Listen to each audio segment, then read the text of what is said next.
پاکستان میں پچھلے 3 برسوں میں دن دگنی اور رات چگنی ہونے والی مہنگائی نے متوسط طبقے اور کم آمدن والے خاندانوں کو بری طرح متاثر کیا ہے، جبکہ غریب کے لیے تو جینا ہی تقریباً ناممکن ہو چکا ہے۔ صرف ایک سال میں ہی 20 لاکھ سے زائد لوگ غربت کی لکیر سے نیچے چلے گئے ہیں اور ملک کی 40% آبادی غذائی عدم تحفظ کا شکار ہو چکی ہے۔ ملک کی آبادی کا نصف سے زائد حصہ جو پہلے ہی غربت کا شکار تھا، اب مزید سنگین حالات کا شکار ہے، اور اب ان میں سے زیادہ تر وزیر اعظم عمران خان کے مشورے کے عین مطابق قبر میں اترنے کے منتظر ہیں تاکہ کم از کم وہاں تو سکون حاصل کر سکیں۔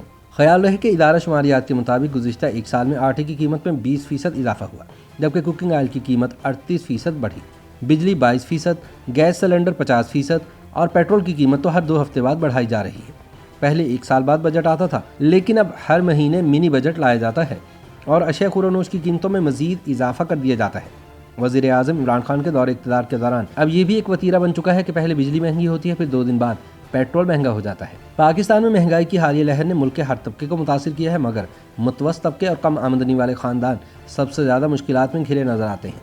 عالمی بینک کے اعداد و شمار کے مطابق پاکستان میں مہنگائی کی شرح میں اضافہ ہوا ہے اور صرف ایک برس میں ہی 20 لاکھ سے زائد افراد غربت کی لکیر سے نیچے چلے گئے ہیں۔ کورونا کی عالمی وبا کے دوران حالات بدتر ہوئے ہیں۔ عالمی بینک کے اعداد و شمار کے مطابق وبا کے دوران پاکستان میں کام کرنے والے افراد کی نصف تعداد کی نوکریاں ختم ہو گئی یا ان کی آمدن کے ذرائع سکڑ گئے، جبکہ اس کا سب سے بڑا دھچکا ان ہنرمند افراد کو لگا جو عارضی دہاڑی کے طور پر کام کر رہے تھے۔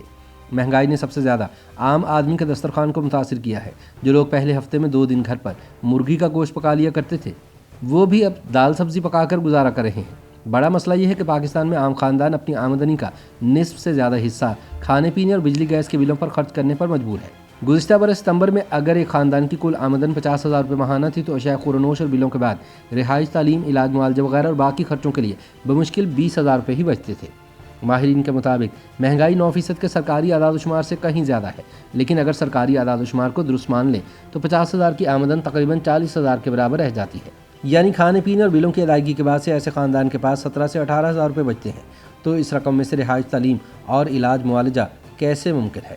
دوسری جانب اکنامک ایڈوائزری کمیٹی کے رکن عابد قیوم سلیہری کہتے ہیں کہ حکومت سوشل سیفٹی پروگرام یعنی احساس پروگرام کے تحت ٹارگٹڈ سبسڈی دینے جا رہی ہے۔ ان اشیاء میں دال، گھی، کوکنگ آئل، چینی اور آٹا شامل ہے۔ سلیہری کہتے ہیں کہ ڈیٹا ٹیکنالوجی کی مدد سے کم آمدن والے افراد جو موٹر سائیکل یا پبلک ٹرانسپورٹ پر سفر کرتے ہیں، ان کو براہ راست کیش کی منتقلی یا خاص سبسڈی دیے جانے کا منصوبہ بنایا جا رہا ہے تاکہ پیٹرول کی قیمت کا ان پر اثر نہ ہو۔ تاہم عوام کو حکومت کے ایسے وعدوں پر اب بالکل بھی یقین نہیں رہا اور وہ مایوسی کا شکار ہو کر عمران خان کا یہی جملہ دہراتے نظر آتے ہیں کہ اب ہمیں واقعی قبر میں ہی سکون ملے گا۔